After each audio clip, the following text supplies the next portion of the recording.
आता होणार गजर कीर्तनाचा, रंगणार सोहळा आनंदाचा। नवनवीन कीर्तन सोहळ्याचा आनंद घेण्यासाठी आत्ताच सबस्क्राइब करा गजर कीर्तनाचा। आणि हो, ही घंटी वाजवायला विसरू नका।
झाले आमचे निश्चिंते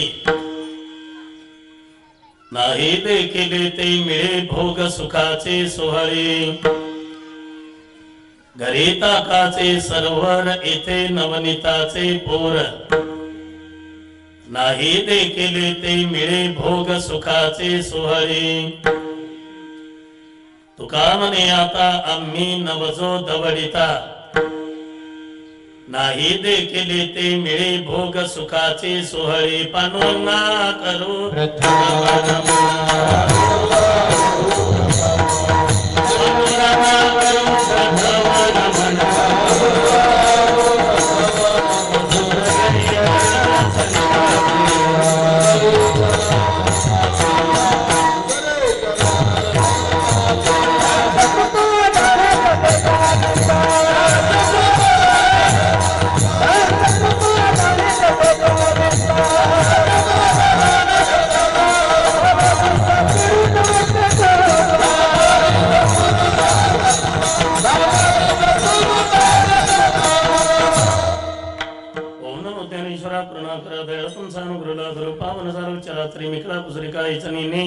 बोलतो वचने अतिभाविका प्रथमन मन करू गणनाथ उमा शंकराच्या सुताचरणावरी ठेवणी माता साष्टांगे आता दंडवत दुसरे बंधू शारदा चतुराननाच्या आत्मचा वाक्सिद्धी पावे जे सहजातीच्या चरणवचा दंडवत आता बंधू देव ब्राह्मण जैंचनी पुण्य पावन प्रसन्न होते श्रोते जनत्या माठी दंडवत आता बंधू साधू सज्जन हृदय हरीचे ध्यान वित्तरणाम उच्चारती जनतया माठी दंडवत आता नवरंग भूमिका कीर्तनी उभय होती लोकाटाळ मृदंग श्रोते देखातया माठी दंडवत ऐशेन मन करुणी सकळ हरिकथा बोली बोबड्या बोला ज्ञान म्हणून आपुल्या बाळा चालवी सकला नामा म्हणे विठ्ठला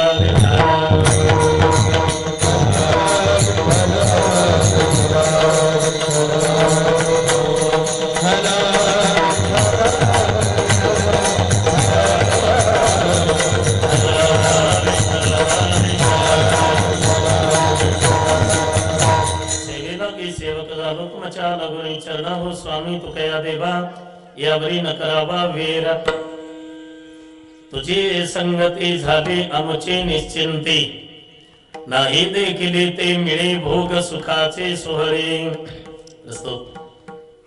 कीर्तनरूपी सेवेकरता निवडलेला अभंग याचे यावत भूतलावर जन्माला आलेल्या जडजीवांचा उद्धार करण्यासाठी आपला देह अखंड झिजविणारे देहूचे सुप्रसिद्ध साधू श्रीमंत श्री जगद्गुरु तुकाराम महाराजांचा आणि बहुतेकांच्या परिचयाचा सेवेला आरंभ करण्यापूर्वी थोडासा परिहार सालाबाद प्रमाणे घडून आलेला भगवानी दिव्य स्वरूपाचा अखंड हरिनाम सप्ताह अखिल कोटी ब्रह्मांड नायक भगवान परमात्म्याच्या कृपेने श्री जांबुवंत महाराजांच्या कृपेने कैवल्य साम्राज्य चक्रवर्ती ज्ञानोबाई जगद्गुरु तुकोबाई आदी करून सर्व साधू संत महात्म्यांच्या आशीर्वादाने श्री हरिभक्तीपरायण परमपूजनीय नाथ माऊली महाराज परमपूजनीय वैराग्य महाराज श्री हरिभक्तीपरायण परमपूजनीय वैराग्य मूर्ती जयराम बाबा महाराज भोसले आदी करून सर्व साधू संत महात्म्यांच्या आशीर्वादाने तुम्हा सर्व भाविक भक्त मंडळींच्या सहकार्याने माननीय गुलाबरावजी अण्णा व साहेबरावजी पागेरे यांच्या शुभ प्रेरणेने तुम्हा सर्व भाविक भक्त मंडळींच्या सहकार्याने व गावातील सर्व तरुण मंडळी व कार्यकर्त्यांच्या विशेष प्रयत्नाने घडून आलेला भगवानी दिव्य स्वरूपाचा अखंड हरिनाम सप्ताह आणि त्या संबंधाने प्रतिवर्षाप्रमाणे याही वर्षी सर्व भाविकांच्या वतीने सरपंचांनी मला दिलेले निमंत्रण आणि त्या निमंत्रणाच्या संबंधाने उपस्थित सर्व महाराज मंडळी त्याच्यामध्ये विशेषतः आम्हाला ज्येष्ठ श्रेष्ठ ज्ञानवृद्ध तपोवृद्ध एक सेवाधारी व्यक्तिमत्व श्री हरिभक्तीपरायण आदरणीय अंबरुषी आबा देवकर महाराजांच्या फळावर ज्यांना फार मोठा मान आहे जगद्गुरु तुकोबाईंच्या वंशजांमध्ये श्री हरिभक्तीपरायण विष्णू अप्पा महाराज गायकवाड आमचे परम मित्र परम स्नेही गायनाचार्य युवा कीर्तनकार भागवताचार्य श्रीराम महाराज कुटे श्री हरिभक्तीपरायण राम महाराज सरकटे युवा कीर्तनकार श्री हरिभक्तीपरायण अनिरुद्ध महाराज नालेगावकर गणेश महाराज आसारामजी महाराज गजानन महाराज राहिली सायली सर्व महाराज आमचे श्री हरिभक्तीपरायण ज्ञानोबा माऊली महाराज आडगावकर तरुण पिढीमध्ये मृदंग क्षेत्रात ज्यांची काही अग्रक्रमाने नावं घेतली जातात त्याच्यामध्ये आमचे श्री हरिभक्तीपरायण लखन महाराज श्री हरिभक्तीपरायण बंडू महाराज उपस्थित सर्व महाराज मंडळी, ऐबिनी वडीलधारी मंडळी, टाळकरी वादन मृदंग वादक, गायकवृंद, परमार्थातील जाणते परमार्थिक श्रोते आणि मला ज्यांच्याबद्दल स्वाभिमान आहे त्या माझ्या सर्व वारकरी मंडळींना मनोभावी वंदन करून आपल्या कीर्तन सेवेला प्रारंभ. विठ्ठल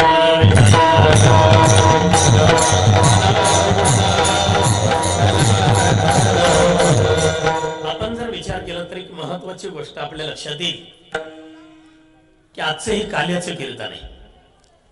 वारकरी संप्रदायामध्ये सप्ताह 5 दिवसाचा असो, 7 दिवसाचा असो, 15 दिवसाचा असो, नाही तर 1 महिन्याचा असो, नाही तर 1 वर्षाचा असो.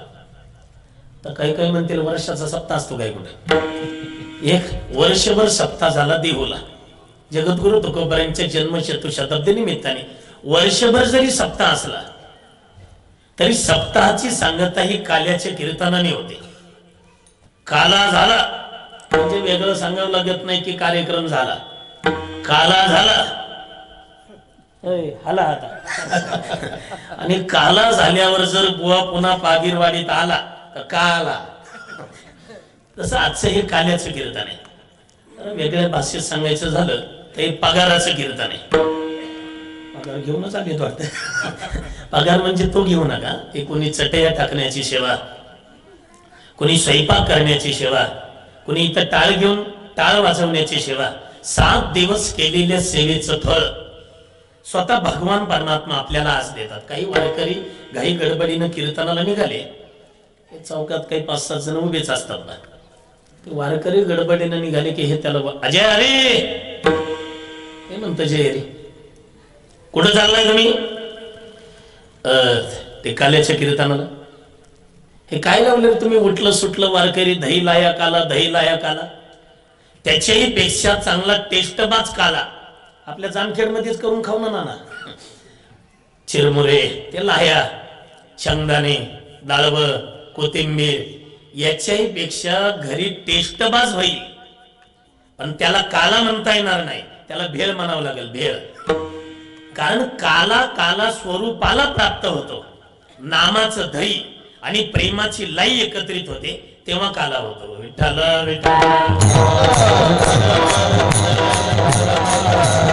शास्त्रकार सांगतात प्रसादी सर्व दुःखाना हानी रस्योपजायते किंवा प्रसाद असतो प्रसन्नता.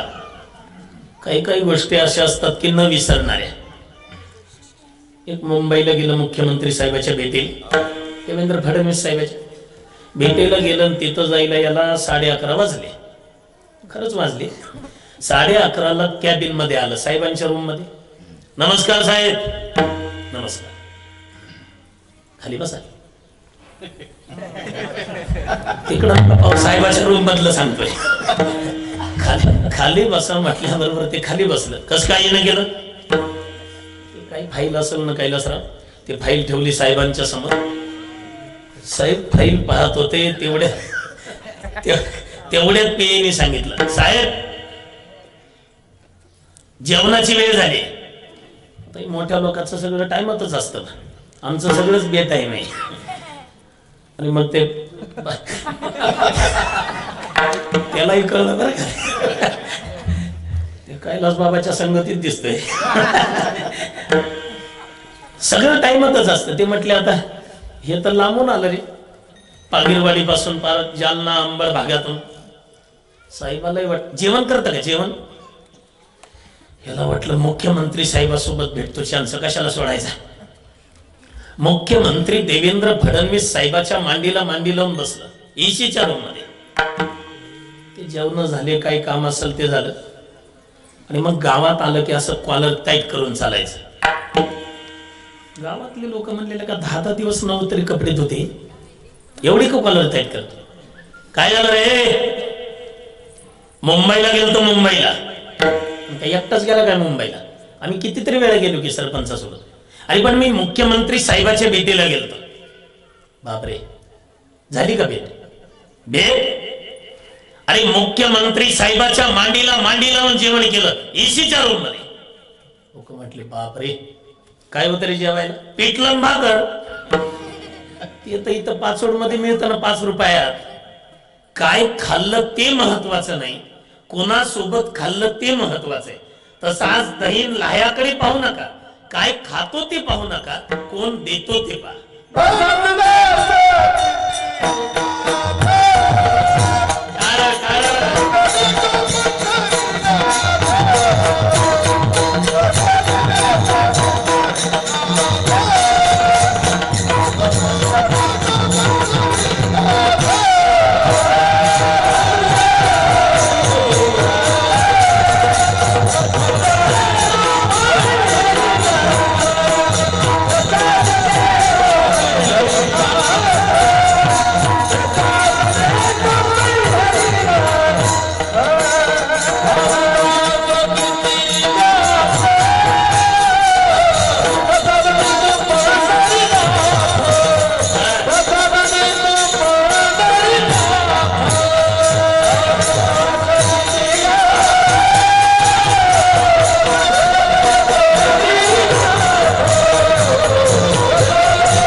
प्रसाद देतो पंढरीनाथ, काय खातो ते पाहू नका, कोण देतो ते पहा. हा प्रसाद सामान्य नाही अण्णा, हा काल्याचा प्रसाद. देवादिकांना भेटला नाही जोगदन साहेब, देवादिकांना. मग ते काल्याचा प्रसंग चालू होता, तर काल्याच्या प्रसंगाच्या वेळेला एक देवता लोक मासे झाले, मासे काल्याचे असे देव जडी झाले मासे. भगवंताच्या हातात काला होता आणि उड्या मारत होते. भगवंताने यमुना मातेकडे पाहिलं, गोपाळांना सांगितलं, ए गोपाळ कर देवा, हे काला खाल्ल्यानंतर हात धुवायला कोणी यमुना मातेवर जायचं नाही आणि हात आपापल्या टिरीला पुसायचे. तिथंच का सांगितले त्याचंही कारण भागवतकार सांगतात. कानाची, नाकाची, डोळ्याची, हाताची, पायाची, सगळे इंद्रियाची देवता ठरलेली, इथं कोणताच देव राहत नाही, म्हणून त्यांना काला भेटू द्यायचा नव्हता ना. पण त्या देवता ते मासे जे झालते ना, त्याच्यात एक मोठा मासा, कोणचा, डॉल्फिन मासा नाही, त्याच्याही पेक्षा एक मोठा मासा आहे, देव मासा म्हणतात. 100 किलो 125 किलो वजन आहे त्या माशाचा. मग त्याच्यात एक मोठा मासा उड्या मारत होता, रागाने लाल झाला. देवा, अरे काय सामान्य माणसं समजले का तुम्ही आम्हाला? हे रंभादिक नवयुवती, आम्ही स्वर्गातली सगळी देवता लोक, ह्या दहीन लाया काला खाण्यासाठी मासे झालो आम्ही, आणि आम्हाला साधा हात खरकटा काला भेटू देत. सगळी मासे स्तब्ध झाले. देव म्हणत, कर बडबड कर, तुला काय करायचे ते कर. मलाही ब्रह्मदेव म्हणतात, देवा एक ना एक दिवस हा ब्रह्मदेव काला खाईल तरच पट्ट्या ब्रह्मदेव.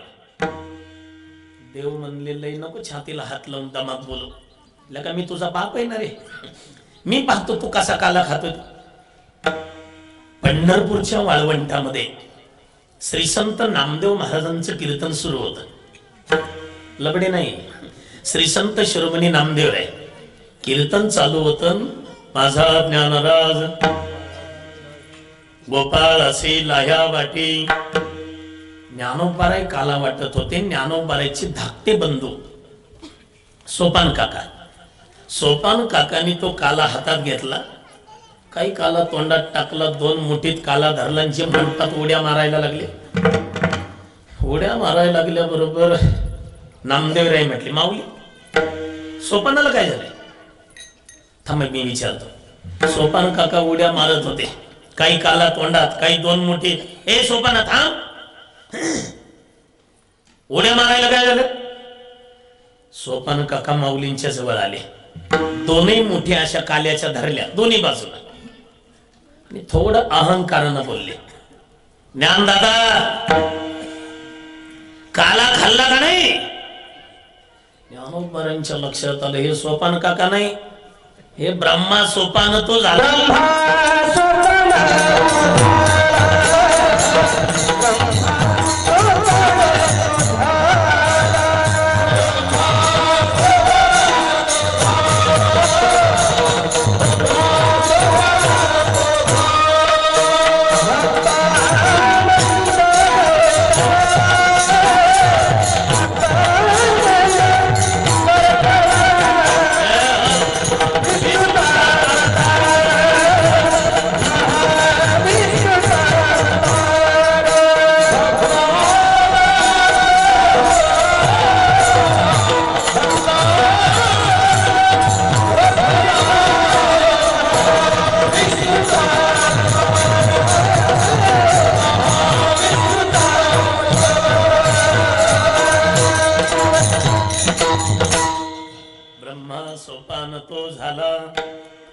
ब्रह्मदेव सोपान काका झाले. ते अहंकारानं बोलत होते ना. ज्ञानदादा काला खाल्ला का नाही, पण ते ज्ञानोबाराय होते. ज्ञानोबाराय लगेच म्हणले वारकरी झाला का नाही, कारण वारकरी झाल्याशिवाय काला भेटत नाही. याच दहीन लाह्याचा प्रसाद तर घरी घेऊन जायचाच आहे. थोडा दे हे दहीन लाह्याचा प्रसाद तर घरी घेऊन जायचाच आहे. पण ते दुसरा एक प्रसाद मी सांगणार, म्हणजे माझ्या पदरचा नाही. ज्ञानोबाराय तुकोबारायांनी सांगितलेला, तुम्हा आम्हाला भगवंतानी ज्या स्थितीत ठेवलंय ना त्या स्थितीत राहायला शिका आणि भगवंताचा प्रसाद मानायला शिका. ठेविले अनंते तैशेची राहावे, किंवा जैशी स्थिती आहे तैशा परी राहे. कौतुक तो पाहे संचित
तसंच राहा. देव ठेवील तसा देव ठेवील तैसे राहावे.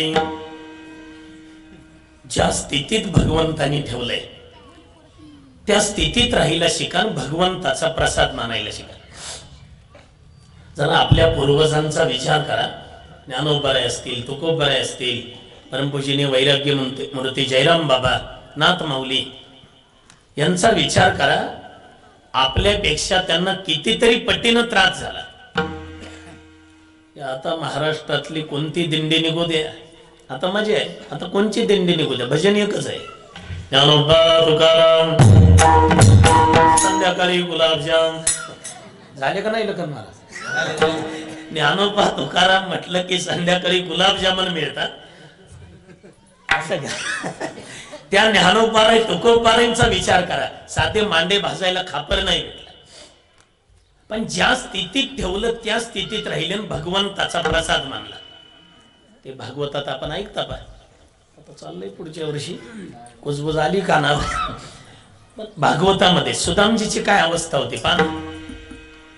सुदामजीची ते पोटभर खायची व्यवस्था नाही, तर सुदामजींनी दुपारचे 12-12:30 वाजले की आपलं ती झोडी घ्यायची आणि भिक्षा मागायला जायची. असं एखाद्या घराच्या समोर उभे राहिले, ते पायात चप्पल नव्हती घालायला. गरिबी सारखं वाईट दुसरं काहीच नाही दादा. गरिबी, ज्यानं गरिबी भोगली ना त्याला कळतं गरिबीचं काय दुःख असतं. ती झोडी पुढं करायची ना आवाज द्यायचा,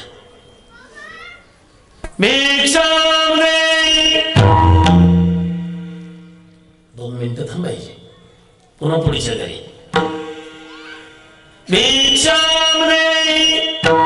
थोडा कमी कर किंचित. तिथेही 2 मिनिटं उभे राहिले तर कोणी भिक्षा नाही ना वाढली. तळमळीनं बोलायचे सुद्धा, ए माई बोके को रोटी दे माई, अटल सवासी होंगी, भगवान तुझे जिता रखेगा. सदा का बोल पाला बहुत दिन सी बोकाव माई बोके को रोटी दे माई. हे किती तळमळीनं बोलू द्या. कोणी काही वाढलं नाही म्हणजे सुदामजीने जड पावलाने घरी यायचं. आपण नाही का बाजारहून जाम खेळून यायचं झालं की मुलं कशी वाट बघत बसतात. ते भजी आणतात का शेव आणतात पप्पा. सुदामजी काय आणतात याची वाट बघत दारात उभे असे. ब्राह्मणाची मुलं चांगली सुसंस्कारित पळत यायचे. बाबा आले बाबा आले. बाबा काय आणले खायला बघू. ती माग झोळी होती. बोलता येत नव्हतं ना सुदामजीला. ती झोळी दिली पुढं आणि झोळी पुढं दिल्याबरोबर त्या मुलांनी पाहिलं त्याच्यामध्ये तर काही भिक्षा नाही. त्याच्यामध्ये काही पाहिलं नाही म्हटल्याबरोबर काहीच भिक्षा नाही म्हटल्यावर आईकडे. सुदामजी जवळ नव्हती रडत मुलं. आई जवळ यायची. आई कारण काय आजही काही खायला मिळणार नाही आई. आता बाबा घेऊन येतील ना. तेवढ्यात मागच्या पोरानं ती रिकामी झोळी द्यायची. आईनं मोठ्या आशेनं ते हातात घ्यायची. नाक डोकावून पाहिलं तर भाकरीचा चतकोर तुकडाही नाही. ती झोळी तशीच घ्यायची ना आपल्या तोंडावर ढसा ढसा रडायची. ती मुलं रडतात. पत्नी रडते. ती झोपडी साधी. एका खांबाला टेकून सुदामजी बसलेले. ते मुलं पत्नी रडताना पाहिले की ताकद लावून प्रयत्न केले अश्रू आवरायचे पण अश्रू आवरत नाही. गळगळ गळगळ अश्रू पडतात खाली. ते थोरलं पोरगं आलं सुदामजी पर्यंत. बाबा रडू नका बाबा. नाही ना काही खायला मिळालं. आम्ही गटा गटा पाणी पिऊन झोपू बाबा पण तुमच्या डोळ्यातले अश्रू नाही पाहावं. इकडे बेटा. जवळ घ्यायचं मांडीवर त्याचं मुंडकं ठेवायचं. ते इकडच्या मांडीवर एक आई जवळ दोन्ही मुलं झोपले. सुदामजीची पत्नी तिचं नाव सुशीला. सुशीला त्या आपल्या मांडीवरचं मुलाचं मुंडकं खाली ठेवायचं आणि डोळे भरून आलेली पतीपर्यंत यायची. मी काय म्हणते काय आपल्याला अजून 2 दिवस नाही ना खायला मिळालं तरी चाललं पण लेकरांचा विचार करता का नाही. सुशीला मी जात नाही का काही मागायला. पण मी असं ऐकलंय काय तुमचा मित्र द्वारकेचा राजा झाला. कृष्णाचं नाव ऐकलं सुदामजीने कृष्णाचं. मग ते जास्त रडू लागले. सुशीला केवल मित्र नहीं सुशीला. गुरु के घर एक संग रहते थे एक संग खाते थे एक संग सोते थे. वो लंगोट्यावर मित्र आहे मेरा. एवढा आनंद झाला सुशीलेला. मग तुमचा मित्र आहे तर तुम्ही जात का नाही त्याला काही मागायला. सुशीला तो त्या द्वारकेचा राजा असेल तर मी एक गरीब झोपडीचा राजा आहे. मी नाही जाणार मागायला. पण मित्राला भेटण्यासाठी तरी. सुदामजी म्हणतात सुशीला गुरु के घर मित्र के घर और भगवान के घर खाली हाथों से नहीं जाना. सुशीला मी देते ना तुम्हाला. ते मोठभर पोहे घेतले सुदामजीच्या उपरण्यात टाकले तर उपरणं एवढं भारी होतं साहेब. पोहे टाकल्या बरोबर सगळे पोहे त्यातले अर्धे खाली सांडले. एवढ्या ठिकाणी फाटले गरिबी. ते 4-5 पत्री उपरणं केलं त्यात पोहे घेतले गातोडी बांधून सुदामजी आले. असे 2-4 जण बसले होते कट्ट्यावर वट्ट्यावर. ते कृष्णाचं घर कुठे आहे. कृष्णाचं घर कुठे म्हटल्याबरोबर ते उतरले. 2-3 भाया माग सारल्या. ए भिकाऱ्या चप्पल आहे का तुला. चप्पल घालाय कपडे नाही घालायला राजाला कृष्ण म्हणतो का. लटलट कापू लागले. हा ते राजाचं घर कुठे. घर नको विचारू राजवाडा विचार. आणि जरा तोंड सांभाळून बोल. कुठे त्याचा राजवाडा. इथून सरळ जा उजव्या हाताला वळा. तिथून सरळ गेले का असे भालदार चोपदार काट्या घेऊन उभे असतील. तो भगवंताचा राजवाडा आहे. हे तिथपर्यंत आले तर मुख्य गेट वरून आत पाऊल टाक ना. तेवढ्यात त्या द्वारपालांनी काट्या आडव्या केल्या. रुको क्यों? आप अनजान व्यक्ति हो, अंदर नहीं जा सकते। इथं जी सुदामजी रडलेत द्वारपाल, आप मानो अगर न मानो द्वारपाल, लेकिन ये ब्राह्मण सुदाम आपको सच कहता है। आपका राजा ही ना कृष्णचंद्र ठाकुर, वो मेरा बाल सखा है। गुरु के घर एक संग रहते थे, एक संग खाते थे, एक संग सोते थे। प्रारब्ध का खेल है ना, और राजा बन गया और मी भिकारी रह गया। त्यातलं एक द्वारपाल हसत होतं, ते एक रडत होतं। हसत होतं ते टिंगल करत होतं, भिकाऱ्या ए कपडे आहे का, कपडे तुला? रडत होतं ते म्हटलं थांब थांब, काय सांगू भगवान कृष्णाला? एवढंच जाऊन सांगा की तुमचा बालपणीचा लंगोट्यार मित्र सुदाम आलाय म्हणा. ते द्वारपाल पळत आले तर भगवंत सुवर्ण सिंहासनावर बसलेले. जय हो महाराज जी की जय हो. आता त्याला बोलता येईना की सुदामजीची सगळी अवस्था पाहून देवा गरिबीला काहीतरी मर्यादा राहू द्या देवा. काय झालं? 35 ते 40 वर्ष झालं तुमच्या दारातली द्वारपालाची सेवा करतो, पण एवढी गरिबी नाही पाहिली देवा. काय झालं? कोणीतरी एक दारात ब्राह्मण आलाय, कपडे नाही, चप्पल नाही घालायला, हाडाचा सापळाय, बोलायला लागला की धाप लागते त्याला, चालायला लागलं की डोळ्याला अंधार येत असं. जिवंत आपल्या दारात आलाच कसा तेच कळत नाही. तू एवढं मला कशाला सांगतो? ते म्हणतं की भगवान कृष्ण मित्र आहे म्हणून. भगवंत म्हणतात मित्र? नुसता मित्र नाही देवा, गुरुच्या घरी बरोबर राहिलो, बरोबर शिकलो, बरोबर विद्या ग्रहण केली, 2 मिनिटं बाजूला गेलं तर माझं नाव घेऊन रडायचं म्हणतो. मग त्याने एवढं सांगितलं, त्याने त्याचं नाव नाही का सांगितलं? सांगितलं ना देवा. त्याने एवढंच सांगितलंय की जाऊन भगवान कृष्णाला सांग तुझा बालपणीचा लंगोट्यार मित्र सुदाम आलाय म्हणा. सुदाम शब्द ऐकले देवानी, उठे श्याम दौडे नंगेही पैरस. 2-2, 3-3, 4-4 पायऱ्या उतरतात भगवंत. सगळे सेवक विचार करतात एवढे का पडतात? आता इकडचं दृश्य पहा, ते कंपाऊंडची भिंत नसते का, त्या भिंतीच्या माग गरिबी लाजवते ना. सुदामजी उभे होते. कृष्ण बाकी काही इच्छा नाही कृष्ण, ते बालपणात मी तुला किसन्या म्हणायचो, तो सुदाम्या म्हणायचा. आज कृष्ण म्हटलं तरी तुझ्या राज्यातले लोक रागावतात, एकदा सुदाम्या म्हणून आवाज दे. तेवढ्यात भगवंत आले. ए द्वारपाल, इथे माझा मित्र आला होता ना. मित्र? कोणीतरी भिकारी उभा आहे पलीकडे. भगवंत भिकारी म्हटल्याबरोबर धावले पलीकडच्या बाजूने आणि पायाच्या नाकापासून ते डोक्याच्या केसापर्यंत सुदामजीला निहाळलं ना. जग जर रडायला लागलं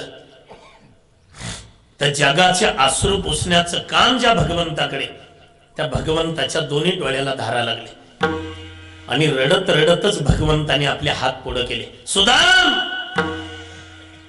सुदामजीनं ताडकन मानवर केली. काना!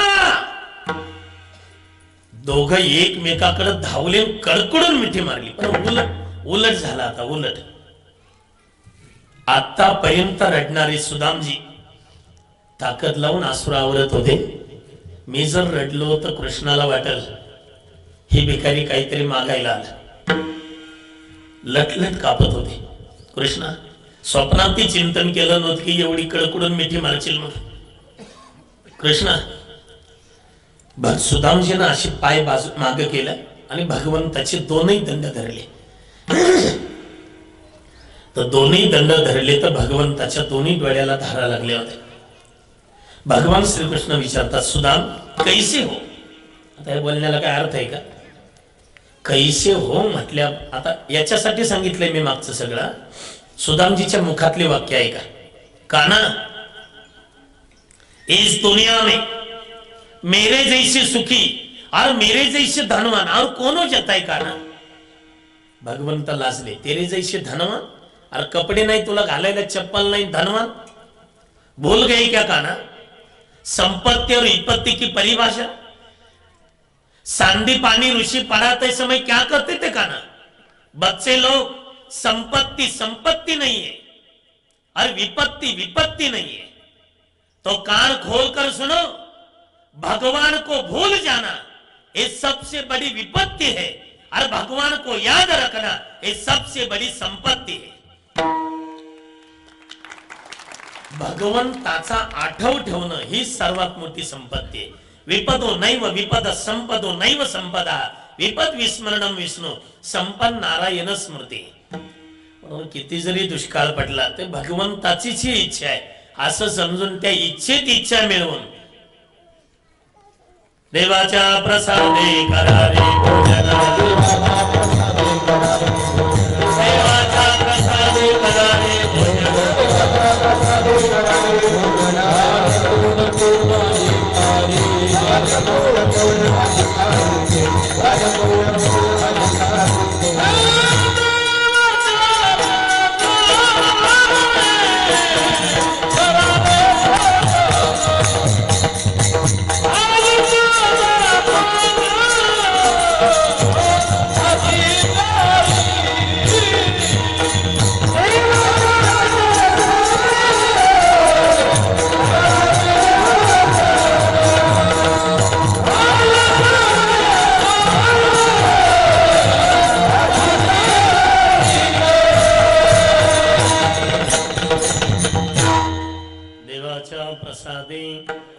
करारे भोजन वाल कोण कोण अधिकारी ते। वर्षभर तर आपलं जेवण चालूच आहे, पण कधीतरी वर्षातून एक दोन वेळा सप्ताहाच्या निमित्ताने देवाच्या प्रसादे करारे भोजन वाल कोण कोण अधिकारी ते। सुदामजींना सुवर्ण सिंहासनावर बसवलं, ते पाय धुतले, तीर्थ घेतलं। भगवंत म्हणतात तेने समस्त मंदिर शिंपडिले, आपण मुखी घातले म्हणे मी कृतकृत्य झालो। आज मी कृतकृत्य झालो। आणि सुदामजींना गंध लावत असताना जे कपाळावरच्या रेषा होत्या त्या रेषा बदलल्या। सुदामजींना ती संपूर्ण त्यांची नगरी दिली। भगवान परमात्म्याकडे पाहून सुदामजी म्हणतात कृष्णा अरे पायात चप्पल नव्हती घालायला, पण आज एवढ्या नगरीचा राजा केलं मला। हे घडलं कशामुळं? तुझ्या संगतीत आल्यामुळे। तुझी संगत तुझी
आमुची निश्चिंती।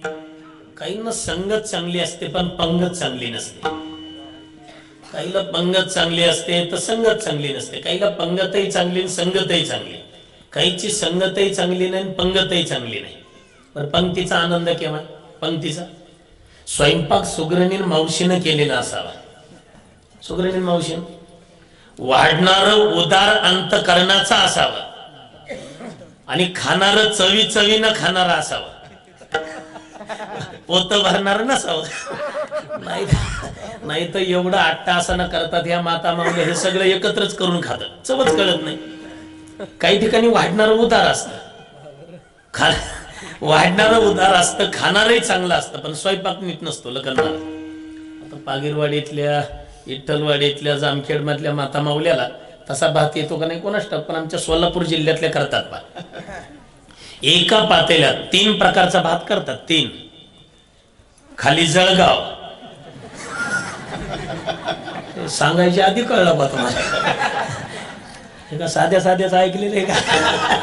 खाली जळगाव, मध्ये चिखली, त्याच्यावर तांदूळवाडी. जळगाव म्हणजे करपलेला भात, मध्ये नुसता चिखल असतो, ते हलवलेलाच नसतो तांदूळ, वर नुसती तांदूळवाडी.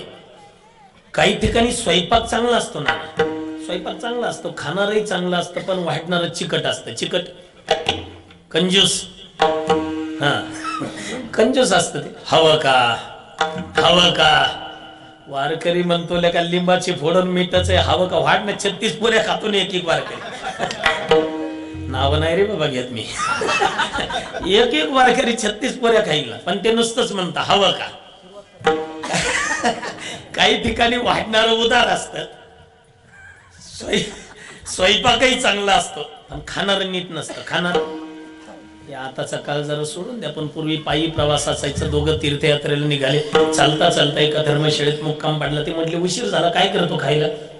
हे म्हटलं कुठं, चपाती भाजी करत बसतो रे. मग कर ना तांदळाची खिचडी. तांदळाची खिचडी केली. संध्याकाळचे 9:30-10 वाजले आणि दोघांनी 2 ताटात अर्धी अर्धी वाटून घेतली तांदळाचा भात. संध्याकाळी 9:30-10चा सुमार यांनी भात वाटून घेतला आणि खायला सुरुवात करणार. गेली लाईट. लाईट गेल्याबरोबर समोरचं म्हटलं अरे खा, काय कानात जातो का घास. दोघांनी खायला सुरुवात केली, पण एक प्रत्येक घासाला खडा काढायचा.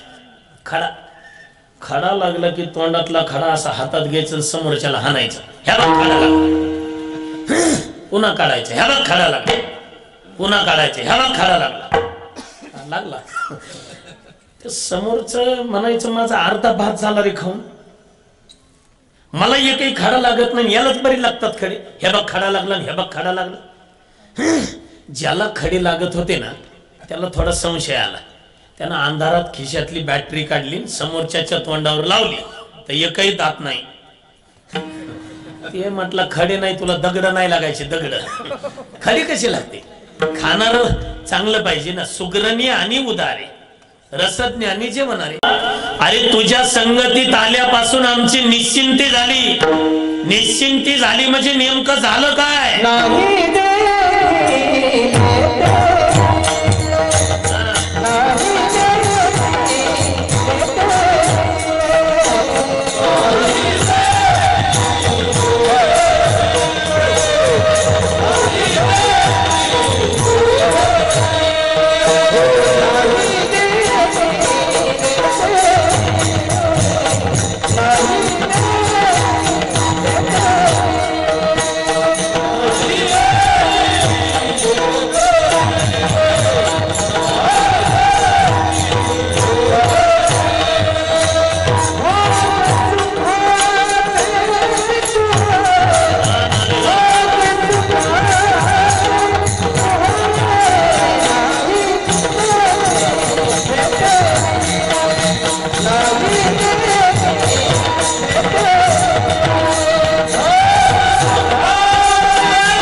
नाही देखिले ते मिळे भोग सुखाचे सोहळे. जे कधी पाहिलं नव्हतं ते भेटायला लागले. ते प्रसंग सांगतात पहा दशमस्कंदामध्ये भागवतात. ज्या वेळेला ती पूजा केली नाही पर्वताचे, इंद्राला राग आला, सगळे देवता लोक, हा सगळ्याचा राजा हे म्हटलं माझी पूजा बंद करतात का देव. मग हे सगळे गोपाळ, गाई गोपाळ सगळे उचलले स्वर्गात नेले. बघूच आता गोकुळात काय चर्चा होती ते तिकडच ठेवले. देव म्हटलेल्या का तुम मी पण देवच आहे ना. बढिया माझा पंढरीराव तो या देवाचाही देव. जशाला तसे गोपाळ, जशाला तशा गाई निर्माण केल्या. खाली वर सगळे गोपाळ स्वर्गातलं सुख पाहत होते आणि गोपाळ म्हणतात कृष्णा अरे हे असलं कधी पाहिलं नाही आम्ही. मग नाही देखिले ते मिळे भोग सुखाचे सोहळे. जे कधी पाहिलं नाही ते तुझ्या संगतीत आल्यामुळं. मग भगवंतानी विचारलं जे नाही देखिले ते मिळे भोग सुखाचे सोहळे तुम्ही म्हणता जे कधी पाहिलं नाही ते मिळालं. मग तुमच्या घरी काय होतं आणि इथं काय आहे?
सरोवर आमच्या घरी नुसतं ताक होतं ताक. येथे नवनीताचे पूर इथं मात्र नवनीताची पूर आहे. काल याचा प्रसंग सुरू होता. सगळे गोपाळ बसले होते आणि भगवंतांनी सांगितलं का रे चला आपापल्या शिदोऱ्या काढा. सर्वांनी शिदोऱ्या काढल्या तर कुणाच्या त्या शिळ्या भाकरी तर कुणाच्या बुरा आलेल्या भाकरी कुणाच्या बाजरीच्या तर कुणाच्या ज्वारीच्या. या सगळ्या शिदोऱ्या पाहिल्यावर भगवंताला राग आला. हे गोपाळ माझे आहे तैसे पाही नाही तरी घरा जाई चोरून या माई नवनीता आणावी. हे असली शिदोरी असते खरे. ज्वारीच्या भाकरीन बाजरीच्या भाकरीन बुरा आला सगळ्या भाकरीला पोट दुखतील ना आमची. चला चालते वाईट आणि घरून चोरून नवनीता आणा. तुकाराम महाराज असे मागे बसले होते गोपाळाच्या वेशात. कृष्णा अरे तुला आम्ही अध्यक्ष केलंय आणि आम्ही गोपाळ जर नसू तर तुला कोण विचारते आणि तू आम्हाला बाहेर पाठवतोच कशाला. तुका म्हणे हरी माझी कोणी नाही घरी नका करू तुरी माझं पाया वेगळा. आम्हाला तुमच्या पायापासून दूर करू नका. आणि एक लक्षात ठेवा देवा तुम्ही आम्हाला इथून ढकलून जरी लावलं तरी आम्ही आता इथून जाणार नाही.